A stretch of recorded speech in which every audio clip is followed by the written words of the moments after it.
Muy buenos días. El día de hoy vamos a revisar lo que es la estadística descriptiva. Cuando hablamos nosotros de estadística, estamos hablando de una secuencia de razonamientos que nos permiten estudiar los fenómenos de la naturaleza y que considera que la inferencia estadística es la que nos permite obtener conclusiones a partir de resultados obtenidos de una muestra de estudio representativo. Por lo tanto, la estadística son herramientas para analizar datos. Nosotros generalmente podemos tener una base de datos de esta manera. Generalmente utilizamos alguna tabla, por ejemplo, de Excel, en donde nosotros hacemos el concentrado o vaciamiento de todos los datos obtenidos durante nuestro trabajo de investigación. Si nosotros vemos esa tabla, no nos dice absolutamente nada, por lo que necesitamos utilizar diferentes herramientas que nos permitan analizar los datos obtenidos. Estas herramientas dependerán de la clasificación metodológica de las variables. Tenemos dos tipos de estadística. La estadística descriptiva, que nos permite nada más describir cómo se están comportando los datos por medio de medidas de tendencia central, medidas de frecuencia o medidas de dispersión. Asimismo, tenemos la estadística inferencial, que esta va encaminada a elaborar nuestras pruebas de hipótesis. Del mismo modo, cuando yo tengo que analizar un solo grupo o univariado, podemos utilizar únicamente medidas de tendencia central, medidas de dispersión o medidas de frecuencia. Cuando yo tengo que hacer un análisis para comparar dos grupos o más datos, es decir, cuando elaboro una hipótesis para establecer una comparación, entonces tengo que utilizar alguna estadística que me permita evaluar esas pruebas de hipótesis. Para esto tenemos que tener muy claro la clasificación metodológica de las variables. Esto nos permite realizar un correcto análisis de datos. La clasificación que normalmente utilizamos se divide en cuatro grupos denominados nominal, ordinal, de intervalo o de razón. Las variables nominales son variables que les podemos dar un valor numérico, pero este valor no representa solo la categoría o identifica un grupo de pertenencia. Solo nos permite establecer relaciones de igualdad o desigualdad entre los elementos de la variable. Y esta asignación puede ser de forma aleatoria, pero no cuentan con un orden lógico.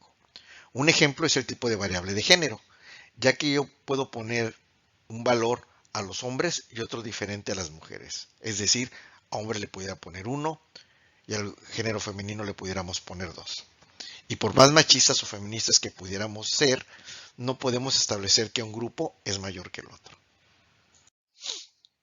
Las variables de tipo ordinal son variables numéricas cuyos valores representan una categoría e identifican un grupo de pertenencia contando con un orden lógico. En este tipo de variables nos permite establecer relaciones de igualdad, desigualdad y a su vez identificar si una categoría es mayor que otra. Un ejemplo que nosotros podemos establecer sería, por ejemplo, una persona que tiene un título de posgrado, que es un nivel superior a una persona con título de bachillerato. En las variables ordinales yo no puedo determinar distancia entre categorías, ya que esta no es cuantificable o medible. Las variables de intervalo son variables numéricas cuyos valores representan magnitudes y la distancia entre los números de su escala es igual. Aquí nosotros sí podemos establecer comparaciones de igual o desigualdad, establecer un orden de sus valores y medir la distancia existente entre cada uno de estos valores de la escala. Las variables de intervalo carecen de cero absoluto, porque por lo tanto las operaciones de multiplicación y división no son realizables. Un ejemplo sería la temperatura, ya que podemos decir que la distancia entre 10 y 12 grados es la misma que existe entre 15 y 17 grados. Lo que no podemos establecer es que una temperatura de 10 grados equivale a la mitad de la temperatura de 20 grados. Las, las variables de razón tienen las mismas características que las variables de intervalo, con la diferencia de que ellas sí cuentan con un cero absoluto. Es decir, el valor cero representa la ausencia de medida. por lo cual se puede realizar cualquier operación aritmética, suma, resta, multiplicación y división, y lógica, comparaciones y ordenamientos. En este tipo de variables se permite el más alto nivel de medición.